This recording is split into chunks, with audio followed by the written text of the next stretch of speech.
There's a kind of silence that settles in your life before everything shatters. It's not peaceful. It's not calming. It's the silence you feel standing under a dam right before it cracks open and swallows everything you thought was stable. That was my life in the final 2 weeks before the wedding. I was 29. Solid job as a software engineer. Financially stable. No major baggage. Engaged to Megan Thompson, the girl everyone said was way out of my league. And maybe she was, just not in the way they meant. Megan was the type of woman people noticed when she walked into a room. Blonde, bright, charismatic, with that quick smile that made people feel chosen just for getting it. I met her in college during a project we both ended up hating. She was chaos, I was structure. It felt like balance. We'd been together almost 4 years. The first year was great, spontaneous trips, long nights talking about our dreams, her cuddling up to me during thunderstorms because they freaked her out. She had a way of making you feel like the center of her world. But somewhere along the way, that center shifted. I just didn't want to admit it. The wedding was her dream, big, dramatic, high budget. I agreed to most of it without a fight. Not because I cared about floral arches or a violin quartet during cocktail hour, but because I thought giving her everything she wanted meant I was giving her love. I paid for most of it, the venue, the dress, the catering, the photographer. The only thing she brought was vision and, I guess, the occasional eye roll whenever I asked if we really needed custom neon signage that said Mr. and Mrs. Forever. She was controlling, but in a way that looked like confidence. People admired her decisiveness, her type A energy. I thought it was hot, at first. But under all that polish, something was rotting. And deep down, I knew it. There were warning signs. Small things. She used to leave her phone face up. Then it started living screen down. Notifications got silenced. She laughed off my curiosity and said I was being paranoid, that she needed space to vent with her girlfriends. Then came the therapy sessions. Weekly at first. Then twice a week. At odd hours. Always after dinner. Always followed by a long shower and her sleeping in silence, facing away from me. I asked once, gently, carefully, if everything was okay. She said it was just wedding stress. Said she felt like she was losing herself and needed to talk it out. I nodded. I believed her. Because I wanted to. The worst part wasn't the lying. It was the way I rationalized it. Told myself every couple goes through bumps before the big day. Told myself Megan was just overwhelmed. I even read a few articles online about pre-wedding jitters, just to soothe my own spinning thoughts. That's how far down the rabbit hole I was, convincing myself she was faithful by Googling it. She became distant in waves. There were still good days, she'd make me coffee, kiss me on the cheek, hum while cooking. It was those days that made me feel insane for even questioning her. But then she'd vanish for hours, come home flushed, defensive, and cold. She claimed it was dress alterations one day, mental health break the next. When I offered to go with her, she laughed. Said she needed to do it on her own. I started keeping mental notes. Time stamps. Phone logs. Not obsessively. Just, cautiously. When someone you love lies to your face enough times, your instincts stop trusting smiles. They start scanning for gaps. And Megan? She had more gaps than truth. Still, I kept moving forward. Suit fittings. Vendor calls. Writing vows I meant.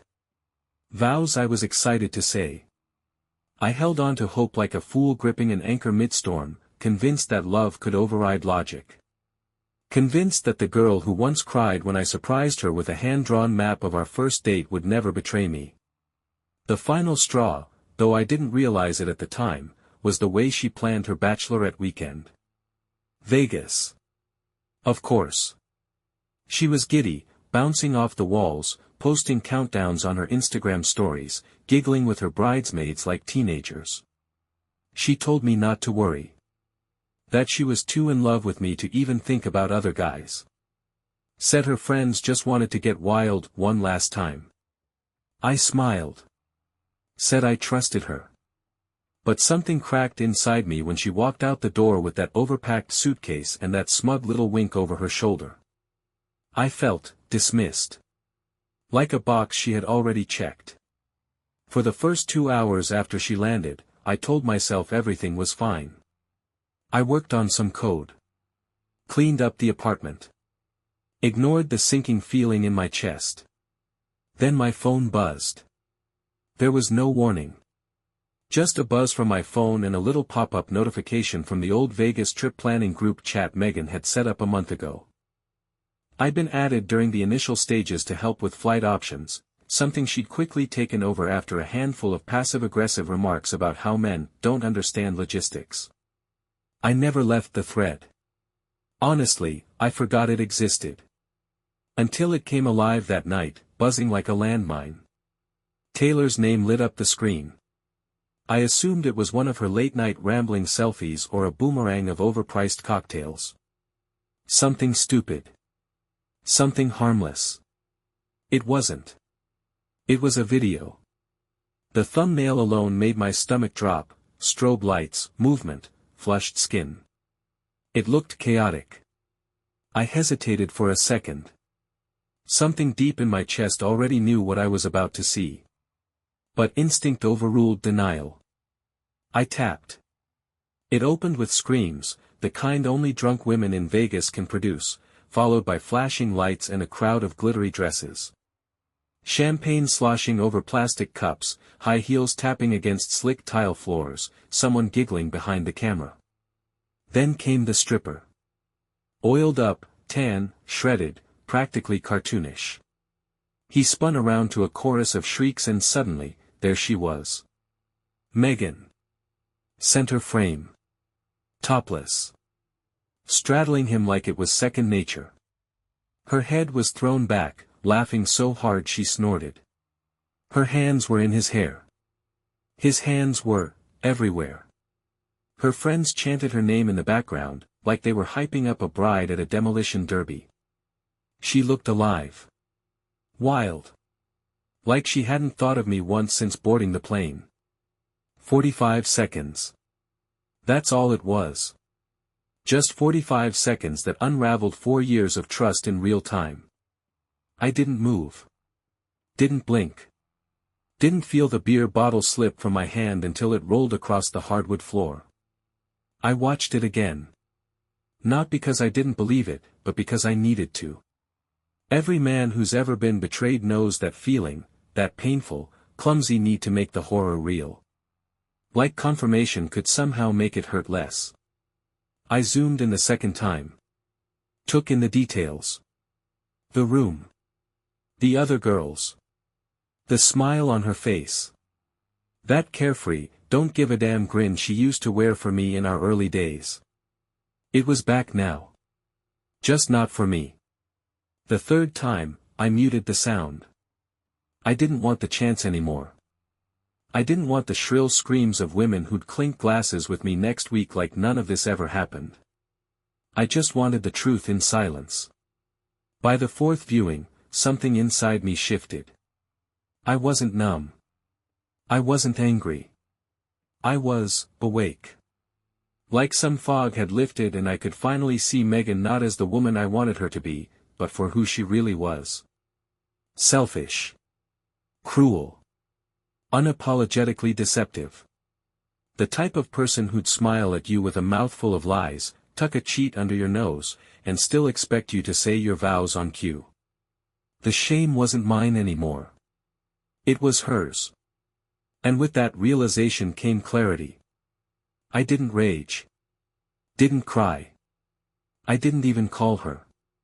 What was the point? There was no explanation she could give that wouldn't reek of insult. No twisted excuse that would make this go away. She'd chosen this moment. These people.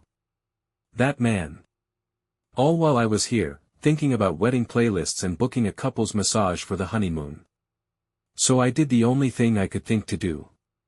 I sat up. Closed the video. Saved it. Archived the group chat. And just sat there. Breathing. There's something eerie about how calm you become when the worst has already happened. I wasn't preparing for a breakdown. I was preparing for a performance. She didn't deserve a confrontation behind closed doors. Not after turning our relationship into a joke in front of an audience. No, she wanted attention. She loved it. I would give her all of it.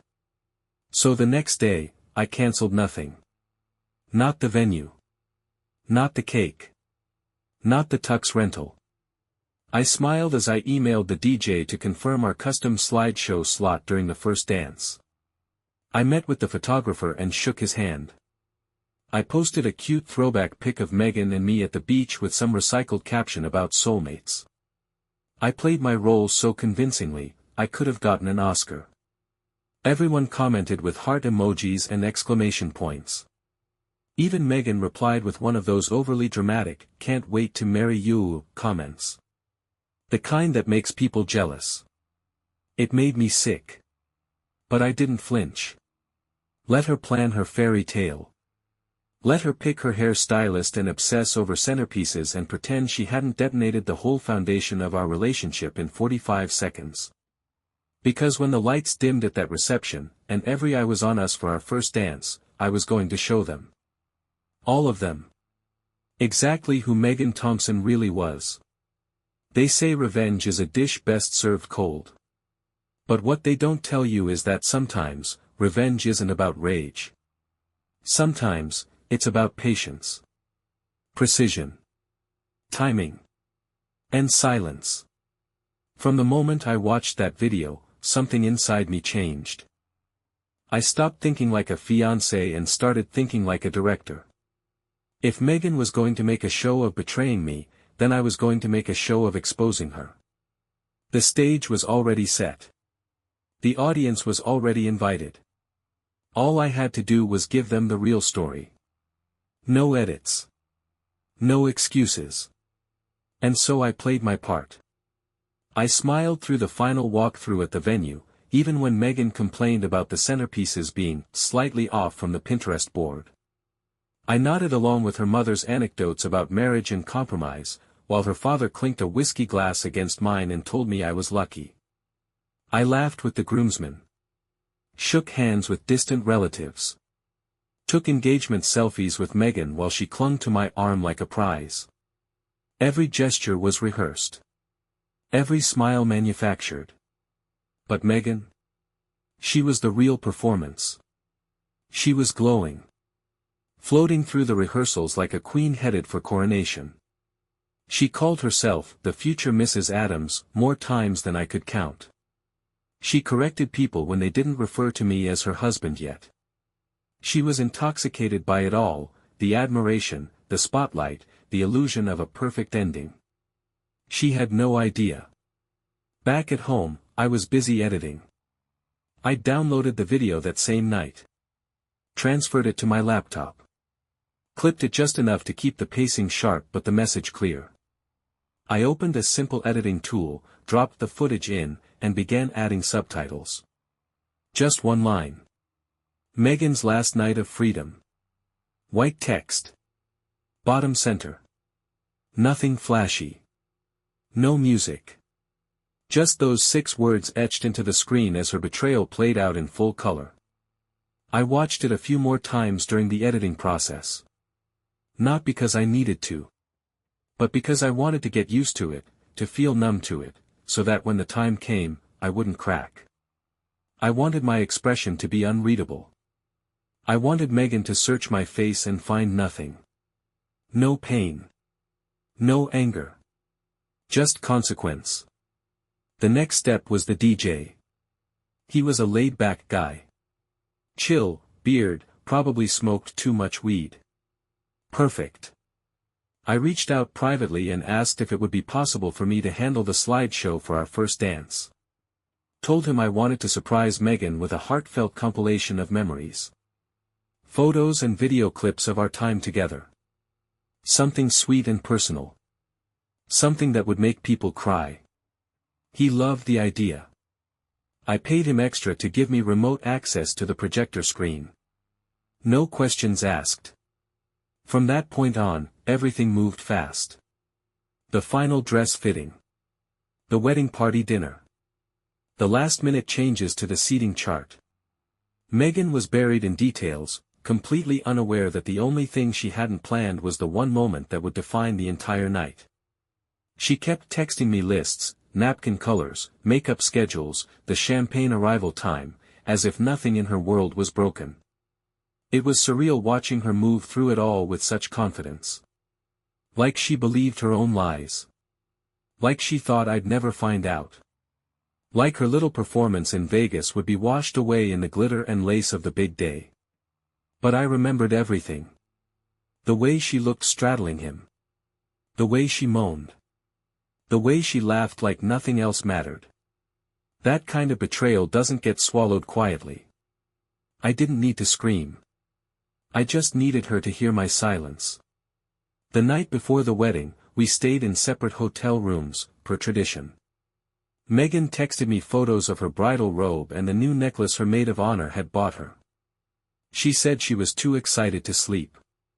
Said tomorrow would be the best day of her life. I stared at the screen for a while, then turned my phone off. It wasn't nerves I felt. It was detachment. I wasn't walking into a wedding the next day. I was walking into a finale. One that had been rehearsed by her, performed behind my back, and now, finally, was going to be brought into the light. When I saw her that evening during the rehearsal dinner, she looked at me with that same sparkle she used to wear when things were still real. She clinked her glass against mine, made some joke about how tomorrow I'd be stuck with her forever, and leaned in close. Her lips brushed mine. I didn't kiss her back. She didn't notice. The room was full of warmth and laughter, but I felt like I was floating above it. Watching a show I had no real part in anymore. Everyone was congratulating us, hugging us, telling us how beautiful we looked together.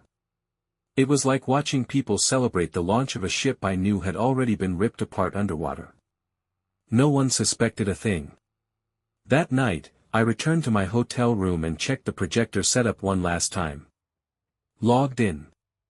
Tested the video. Made sure the resolution was clean. The sound was off, it didn't need it. The visuals spoke louder than any dialogue ever could. When the test ended, I closed the laptop and stared out the window. The city lights blurred through the glass. Somewhere out there, Megan was probably sipping wine with her bridesmaids, laughing, maybe even rehearsing her vows. She had no idea the kind of vow I was about to make. Not a promise of forever. Just a promise of truth. And truth, unlike love, doesn't flinch. It started the way most weddings do, warm air, nervous smiles, overchilled champagne, and the scent of overpriced florals. Megan was radiant. That much I'll give her. She walked down the aisle like she was born for it, dress flowing like liquid pearl, every step precise, every smile rehearsed. The crowd stood. Her dad cried. Her mom dabbed at her eyes with a lace-trimmed tissue that probably cost more than my suit. I stood at the altar, still as stone, watching a woman glide toward me who had no idea her perfect day was about to fall off a cliff. I didn't feel nervous. I didn't feel much at all.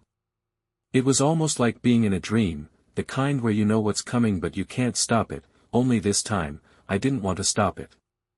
I wanted it to unfold exactly the way I planned. Every second. The vows were beautiful. Her voice cracked in all the right places. She spoke about trust, partnership, the kind of love that lasts through anything. The irony nearly broke me. I don't remember much of what I said in return. Probably something safe. Generic. Vaguely poetic. People smiled. Some wiped tears. The officiant gave us the cue. We kissed. The crowd erupted. It was done. The ceremony, at least. The reception was held in the same venue, a grand hall strung with fairy lights and lined with candlelit tables. It looked like something out of a bridal magazine. The cake was 6 tiers tall. The open bar was generous. The guests buzzed with warmth and laughter, congratulating us like we had just crossed a finish line instead of stepping into a funeral for honesty. Megan floated through the room, glowing. She hugged relatives. Posed for selfies. Tossed back champagne like it was apple juice. She was high on it all, the dress, the compliments, the applause. Every few minutes, she'd glance my way and flash a smile, like she truly believed this was the happiest day of her life. I kept smiling back. My phone buzzed at exactly 7:13 p.m., a discreet notification from the DJ's system. He'd handed me the control earlier during the setup. "1 click," he said. That's all it would take to switch the slideshow. I waited. The room lights dimmed around 7:17. A hush swept over the hall. The DJ's voice came over the mic, inviting everyone to turn their attention to the screen behind the dance floor. A special surprise, he'd called it. Megan squeezed my hand, misty-eyed, assuming it was the nostalgic slideshow I'd promised, a trip down memory lane. Us at the beach. Our first apartment. Cheesy captions. Romantic music. Instead, I led her onto the floor, positioned us right in the center, and gave the signal. The screen flickered to life. At first, people smiled, expecting sweetness. The projector hummed. The image came into focus. Not baby photos. Not couple selfies. A hotel room. Blurry at first. Loud music in the background. A group of women screaming, laughing. Then Megan appeared. Topless. Straddling a man whose job it was to be undressed and paid for attention. Cheers erupted from the group of bridesmaids off camera. Megan was laughing, grinding, moaning. The kind of intimacy I hadn't seen from her in months played out in high definition, right behind us. 45 seconds of raw, unfiltered betrayal. It felt like time paused. Gasps filled the room. Someone dropped a glass. A woman covered her mouth and turned away. Her father stared, frozen, his expression breaking into something I'll never forget, hurt, disbelief, rage, all at once. Megan's mother collapsed into her seat. The bridesmaids, at least the ones who'd been there, screamed. They tried to rush the DJ booth. One of them tripped in her heels. It didn't matter. It was too late. The video played in full. The words I'd embedded at the bottom stayed on screen the entire time. Megan's last night of freedom. The lights came back up slowly, revealing 150 stunned faces. A mixture of pity, horror, and awkward disbelief washed across the room like a tide. Megan stood there, rigid, lips parted in confusion, face draining of color. Her hand slipped from mine. I stepped back from her. The silence was suffocating. I picked up the microphone from the DJ booth. My heart didn't race. My voice didn't shake. And I asked the question she hadn't seen coming. Not in a whisper. Not in a scream. Just loud enough for every soul in that room to hear. She didn't speak. Couldn't. Her mouth moved, but nothing came out. She looked around, at the crowd, at her parents, at the shattered expressions of friends who'd flown across the country to witness a fairy tale. And now, they were part of the fallout. Someone near the front stood up and walked out. Then another. The sound of chairs scraping echoed louder than the music ever had. I caught the DJ's eye and gave him a nod. He cut the mic, cut the feed. Cut the music altogether.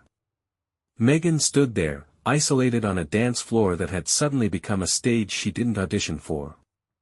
I left her there. Didn't touch her. Didn't explain myself. There was nothing left to say.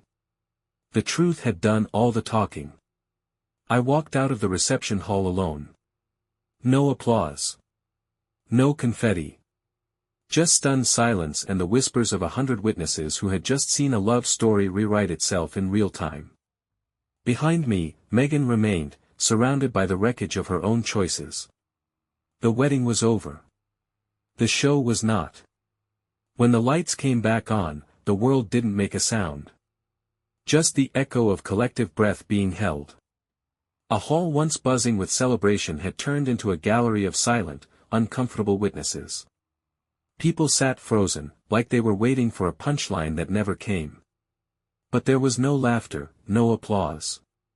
Only stunned faces and the slow unraveling of a lie lived too long. Megan stood in the center of it all, her dress clinging to her like a final illusion, the makeup that had once made her glow now streaked slightly where shock turned into panic. She blinked fast, like maybe blinking could rewind the tape. Her mouth moved, hands fluttered, something between a plea and a performance started to form, but whatever words she fumbled, they didn't land. Some guests leaned away from her like she might explode. Others watched with voyeuristic fascination, eyes darting between her and the now blank screen that had just displayed her undoing. She tried to laugh it off at first, claimed she'd been drunk, that it was a joke, that the girls had pressured her. Anything to claw back control of the room. But no one bought it. Not with her father storming down the aisle, face red, expression shattered. Not with her mother dissolving into tears, shaking her head like she'd just seen her daughter turn into someone she didn't recognize. Half the guests didn't wait to hear the excuses. Chairs scraped across the floor in waves. People grabbed jackets, muttered apologies, avoided eye contact. Her bridesmaids huddled in a corner, whispering frantically, unsure whether to support her or pretend they didn't know her at all. I stood at the edge of the room, watching it all happen, detached but not cold. I didn't feel the kind of triumphant joy some might expect. I felt release. Like a pressure valve had finally blown, and the air was clean again. I gave her one final look, long enough for her to see that there was no forgiveness coming, no bargaining, no saving what she'd shattered. That was when I said what needed to be said. Not loudly. Not cruelly.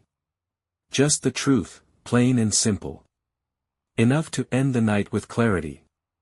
She opened her mouth again, maybe to protest, maybe to beg, but the words caught in her throat. I turned and walked away. Not with a bride beside me, but with my spine straight and my dignity intact. The doors closed behind me with a soft click, and the roar of the outside world felt almost gentle after what I'd just left behind. No one followed. No one called after me. Not right away, at least. Later that night, back in my hotel room, I sat in silence. My phone buzzed once. A message from Taylor. Just one line, an apology, vague but genuine. Maybe guilt. Maybe regret.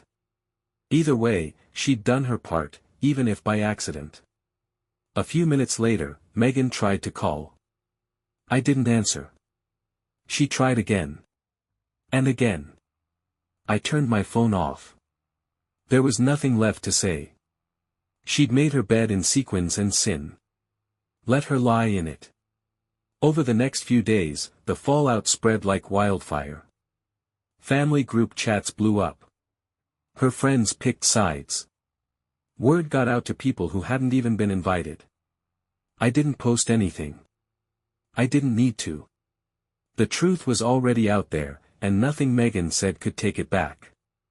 Screenshots and whispers did the rest.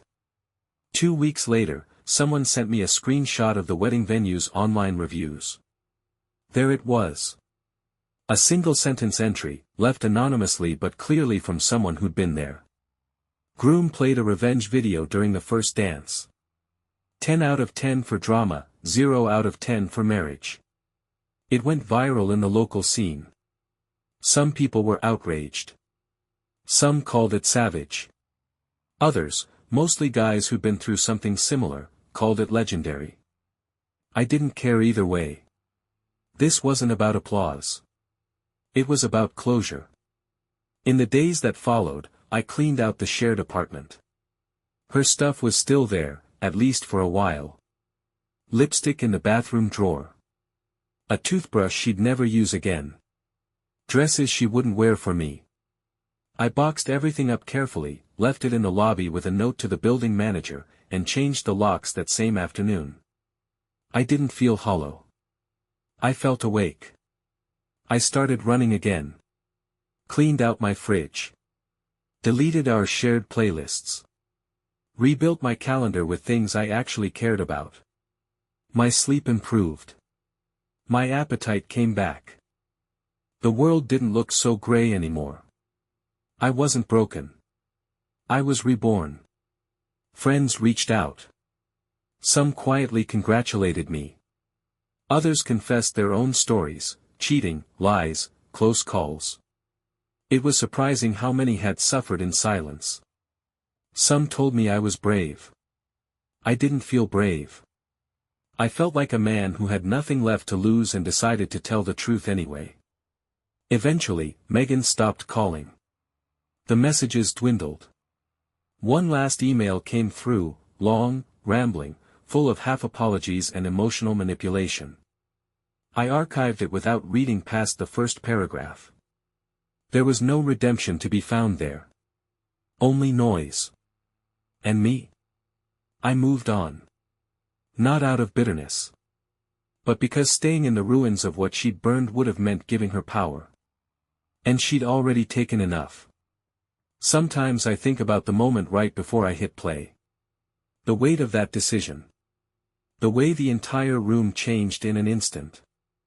I don't regret it. Not for a second. She wanted a wedding. She got a reckoning. And I got my freedom.